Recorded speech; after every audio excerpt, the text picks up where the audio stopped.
Welcome back to the Rambler Sports Locker. I'm Arsdale reporter Amelia Ickes here with Moran and Abbey Sileo to talk about the championship game of Day 4 of Arch Madness today between number 1 seed Loyola Chicago and number 2 seed Drake. Eric, who won today and how did they win? Sure. So Loyola came out on top today, but coming into this game, both teams had a lot at stake, especially Drake, who was a bubble team. It's still unclear if they're going to be in March Madness or not. So that's why Drake winning today would have been really huge. But Loyola, they had a strong start and led nearly the entire game. At one point in the second half, Loyola had a 17-point lead. The largest lead by Drake during the contest was just 2 points. Loyola's top-ranked defense also led them to victory as well, although they weren't able to hold Drake to 58 points, breaking their 17-game streak of doing so. Loyola had 24 defensive rebounds compared to Drake's 15.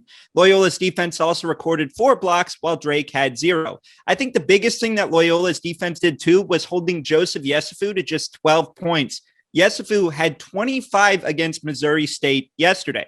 Offensively, Loyola did a great job of getting players open and taking good shots. The Ramblers shot 71.4% from 3 in the second half, thanks to Keith Clemens and Braden Norris. The Ramblers also shot 59.1% from field goal range, while Drake just shot 43.6%. Overall, I'd say the Ramblers just played a much more complete game against a very tough MVC opponent. So what were some of the key players that you think led to Loyola's win today?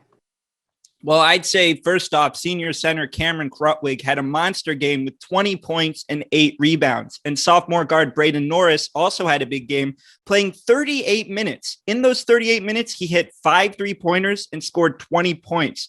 I'd say Krutwig's reliability down low in the paint and Norris's 3-point range played a huge role in Loyola's victory. It should also be noted that Cameron Krutwig and Braden Norris were both named to the Missouri Valley Conference All-Tournament team, and that Cameron Krutwig was also named the most valuable player for the tournament.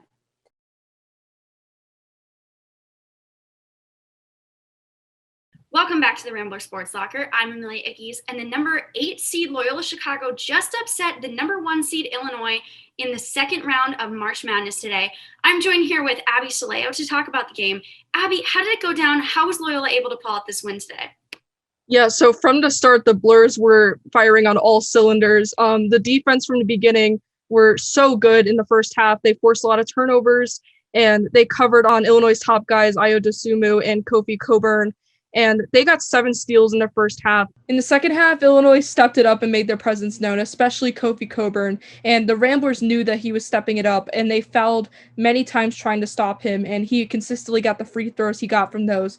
But even when Illinois picked up that pace, the Ramblers always had an answer. And I think something monumental about this game is that Illinois never held the lead, and this is the first time they've done that all season. So I think this is just a monumental victory for the Ramblers. Who from Loyola's roster really helped and was instrumental in making sure that they got that win today? Understandably, Cameron Krutwig was a monumental part of this victory. He really was doing good going into the arc and making those passes and getting set up for those 2-pointers. He had the highest amount of points on the team with 19 points. A lot of the starters did great today, and also players from the bench were incorporated nicely, such as Marquise Kennedy. He stepped up again, just like last game. He had 14 points in 19 minutes, and all around, this was just a fantastic game from all players involved.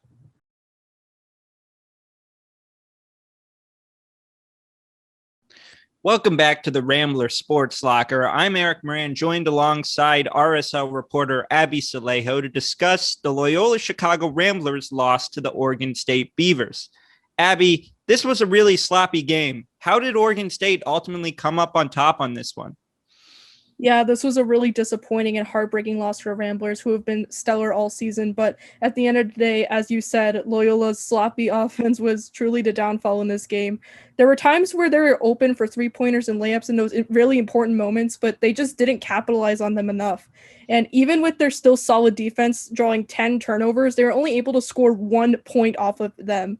And during the first half particularly, Loyola's shooting percentage was just 17%. Very disappointing, and the offense could not step up in time to come back in the second half. Oregon State, on the other hand, were far more consistent offensively and still put up solid numbers against the Loyola defense. I got to give special props to Ethan Thompson. He's been a pillar of the Beavers throughout the team's run, and in this game, he was no exception. He led the Beavers with 22 points, which included some dunks, and he had 4 rebounds and 4 assists. And Oregon State also made great use out of their bench players. In fact, every player on the Beavers roster scored at least 2 points today, and 15 points came from the bench as opposed to Loyola only having 8 bench points. So all of these, I think, were key factors in the Beavers' 65-58 victory over the Ramblers. Our RSL reporter Amelia Ickes was at the game in Indianapolis and had a few words to say about the fan experience. I'm RSL reporter Amelia Ickes, live here at the Bankers Life Fieldhouse, where the number 8 seed Loyola Chicago Ramblers just fell to the number 12 seed Oregon State Beavers. The fan reaction in the building, there's a lot of Oregon State fans still here, still yelling, and the Loyola fans started clearing out with honestly 5 minutes left on the board. The game was pretty disappointing throughout the entire game for Loyola fans. So people started clearing out pretty early, but the Oregon State fans are still here, and they're still cheering for this unexpected victory. For the Rambler Sports Locker, I'm Amelia Ickes.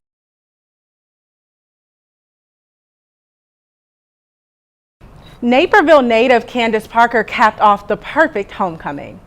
In just one season of being back home, she brought the city of Chicago a championship. The Chicago Sky defeated the Phoenix Mercury 80-74 in Game 4 of the 2021 WNBA Finals to win their first championship Sunday at Wintrust Arena. Ford Parker tied the game 72 points apiece after hitting a three-pointer with 1 minute and 57 seconds on the clock. Center Stephanie Dolson then put the Sky 4 points ahead in the final minute. Guard Courtney Vandersloot put a cherry on top with the turnaround inside. The Chicago Sky celebrated with the city downtown in a parade and rally Tuesday morning. Party buses made their way down Michigan Avenue from Roosevelt Road, ending with an incredible celebration at Pritzker Pavilion. Special guests included Mayor Lori Lightfoot and Chicago's own Chance the Rapper. Congratulations, ladies. Although this season is over, you can keep up with the team online on Twitter and Instagram at Chicago Sky.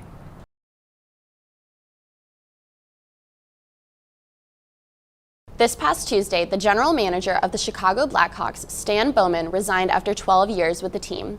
The resignation comes amid an investigation of the allegations of former video coach Brad Aldrich sexually assaulting a Blackhawks player in 2010 and claims that Bowman was involved in covering up the incident. Along with the resignation, the National Hockey League fined the team $2 million due to mishandling the incident. Half of the money fined will go towards Chicago-based organizations that help victims of abuse.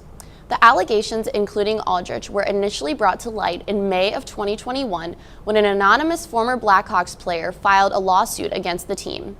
The lawsuit claimed that the player was sexually assaulted in 2010 by the former coach, and after being made aware, the team failed to address it. After the lawsuit was filed, an investigation was conducted over the course of 4 months. According to the official report, the investigation concluded that on May 8th or 9th of the 2010 was a sexual encounter between Aldrich and the former player. The player was 20 years old at the time of the encounter and claims that it was non-consensual. Aldrich was 27 and claims that he got consent from the player.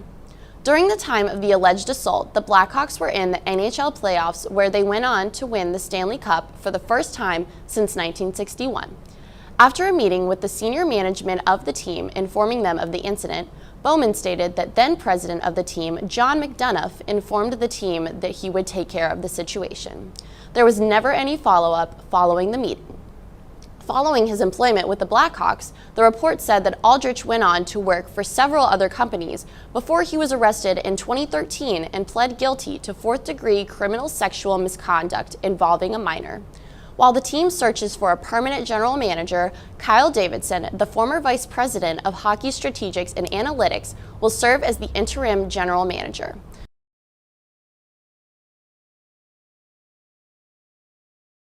I'm standing here in Gentile Arena after the Loyola men's basketball team earned their first victory of the season against Coppin State in a blowout game with a final score of 103-45. The start of the first half was electric, as Coach Drew Valentine put it, with Lucas Williamson and Ahir Ugwak both hitting 2 threes, as well as Marquise Kennedy with 3 of his own in the first 4 minutes of play. The Ramblers set the tempo defensively by pushing the ball early on. Coppin State struggled offensively, only scoring 9 points in the first 14 minutes. Braden Norris led the Ramblers in the first half with a team high of 10 points and 5 rebounds. Williamson also had a team high of 5 assists. The Ramblers continued their offensive dominance in the second half, despite running into foul trouble. A standout performer was Loyola St. Thomas, who capitalized on steals and ended the game with 13 points. Coach Valentine says the fans were a key part to this victory. I think that might have been the most students we've ever had. I mean, they were up in the rafters, they were up in the corner, they were on the court, they were loud, they were just showing so much love. And then all of our other fans and supporters. I mean, we just created an incredible game day atmosphere for our team to play in. It's easy to play hard when you're supported at that amount of level. The Ramblers will play Florida Gulf Coast this Saturday at 1 p.m. For the Rambler Sports Locker, I'm Tori Van Arsdale.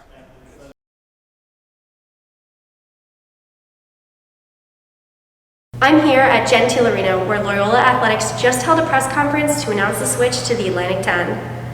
Loyola will be leaving the Missouri Valley Conference starting in the 2022-2023 season. Loyola first joined the Missouri Valley in 2013. Loyola Athletics Director Steve Watson thanked the MVC in the press conference. The Valley represents everything that's good in college athletics, and while we'll miss so many things about the league, we're really looking forward to finishing this year strong as a great member in the Valley. Loyola will be the 15th team to join the conference, which hosts 21 sports. The Atlantic 10 is also home to 3 other Jesuit universities: Fordham, St. Joe's, and St. Louis. Several members of the panel spoke about how the Atlantic 10 is a basketball-centric conference, including men's basketball head coach Drew Valentine.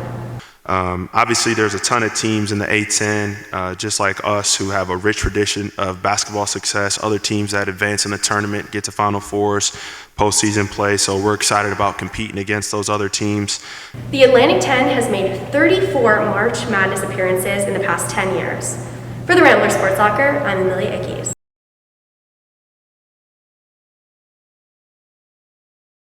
The Loyola Ramblers just beat DePaul 68-64 here at Wintrust Arena.